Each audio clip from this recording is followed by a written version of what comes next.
Hello friends, வணக்கம். Welcome to just chillies. இன்றைக்கி நம்ம சேனலில் பார்க்க போகிறது நல்ல ஹெல்தியான ப்ரோட்டீன் ரிச் பிரேக்ஃபாஸ்ட் ரெசிபி பச்சை பயிறு இட்லி. இது நான் மிக்சியில் அரைச்சி தான் பண்ணியிருக்கிறேன். ரொம்பவே சாஃப்டாக வரும். இதுக்கு நல்ல காரசாரமாக சட்னி வச்சு சாப்பிடுங்க, சூப்பர் டேஸ்ட்டாக இருக்கும். வாங்க இப்போ எப்படி செய்கிறதுன்னு பார்க்கலாம். வீடியோக்குள்ளே போகிறதுக்கு முன்னாடி நம்ம சேனலை இது வரைக்கும் சப்ஸ்கிரைப் பண்ணலான்னா ஜஸ்ட் சில்லிஸ் யூடியூப் சேனலை மறக்காமல் சப்ஸ்கிரைப் பண்ணி சப்போர்ட் பண்ணுங்கள். இப்போ இந்த பச்சை பயிறு இட்லி பண்ணுறதுக்கு 1 கப் பச்சை பயிறு எடுத்துருக்கிறேன். இதை ஒரு பாத்திரத்தில் சேர்த்துடலாம். அடுத்ததாக ப்ரௌன் ரைஸ் 1 கப் எடுத்துருக்கிறேன். ப்ரௌன் ரைஸ் இல்லைன்னா நீங்கள் சாதாரணமான இட்லி அரிசி கூட எடுத்துக்கலாம்.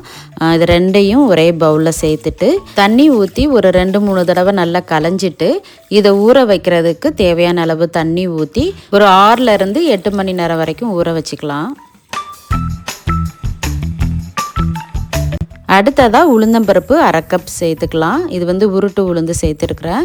வெந்தயம் ஒரு 1/4 டீஸ்பூன்.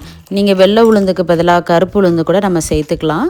இதை சேர்த்துட்டு இதையும் 2-3 தடவை நல்லா களைஞ்சிட்டு இதில் தண்ணி ஊற்றிட்டு இது ஒரு 3 மணி நேரம் ஊறினா போதும். நம்ம மாவு அரைக்கிறதுக்கு முன்னாடி ஒரு 3 மணி நேரத்துக்கு முன்னாடி ஊற வச்சுக்கிட்டா போதும்.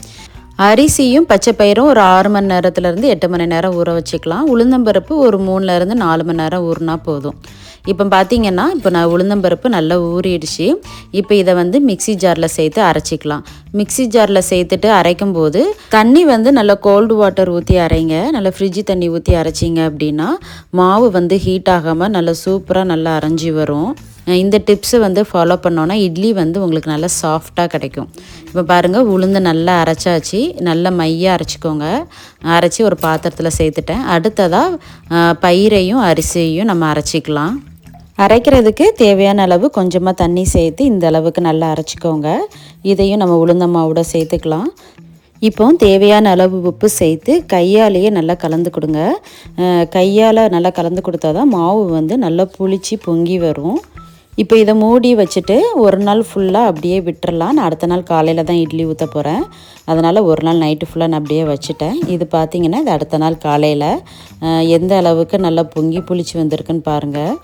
இப்போ இதை நல்ல ஒரு தடவை கலந்து கொடுத்துடலாம். மாவை கலந்து கொடுக்கும்போது ரொம்ப வேகமாக கலந்து கொடுக்காம கொஞ்சம் ஜென்டிலாக மெதுவாகவே கலந்து கொடுத்துக்கோங்க. நம்ம தண்ணி எதுவுமே எக்ஸ்ட்ரா சேர்க்க வேண்டாம். இந்த அளவே கரெக்டாக இருக்கும். ரொம்ப திக்காக இருந்தால் மட்டும் கொஞ்சமாக தண்ணி சேர்த்துக்கோங்க. இப்போ இட்லி பிளேட்டில் எண்ணெய் தடவிட்டு இட்லி ஊற்றிடலாம். நீங்கள் துணி போட்டு அவிக்கிறதா இருந்தாலுமே இன்னும் இட்லி நல்லா சூப்பராக வரும். இப்போ இதெல்லாம் மாவு ஊற்றிக்கலாம். மாவு ஊற்றிட்டு இட்லி சட்டியில் நான் ஏற்கனவே தண்ணி ஊற்றி நல்லா கொதிக்க வச்சுருக்கிறேன். தண்ணி நல்லா கொதி வந்ததுக்கப்புறமா இட்லி தட்டை உள்ளே வைங்க. இது ஒரு 8லேருந்து 10 நிமிஷம் நல்லா வேக வச்சுக்கோங்க.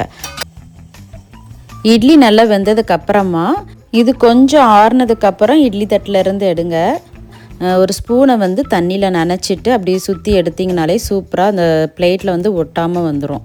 பாருங்கள், பச்சை பயிறு இட்லி எவ்வளோ சூப்பராக வந்திருக்குன்னு.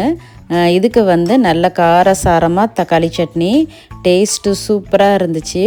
நல்ல ஒரு ப்ரோட்டீன் ரிச் பிரேக்ஃபாஸ்ட் ரெசிபிங்க. பச்சை பயிறு இட்லி ரொம்ப ரொம்ப நல்லாயிருக்கும். இந்த ஒரு இட்லியை பிச்சு காமிக்கிறேன் பாருங்கள், உள்ள எவ்வளோ ஒரு சாஃப்டாக இருக்குன்னு. நல்லா புசு புசுன்னு சூப்பராக வந்திருக்கு பாருங்கள். இந்த ஹெல்தியான பச்சை பயிறு இட்லி நீங்களும் செஞ்சு பாருங்கள். செஞ்சு பார்த்துட்டு எப்படி இருக்குன்னு மறக்காமல் கமெண்ட்டில் சொல்லுங்கள். வீடியோ பிடிச்சிருந்தா லைக் பண்ணுங்கள். உங்கள் ஃப்ரெண்ட்ஸ் அண்ட் ஃபேமிலிக்கு ஷேர் பண்ணுங்கள். ஜஸ்ட் சில்லிஸ் யூடியூப் சேனலை மறக்காமல் சப்ஸ்கிரைப் பண்ணி சப்போர்ட் பண்ணுங்கள். தேங்க்ஸ் ஃபார் வாட்சிங்.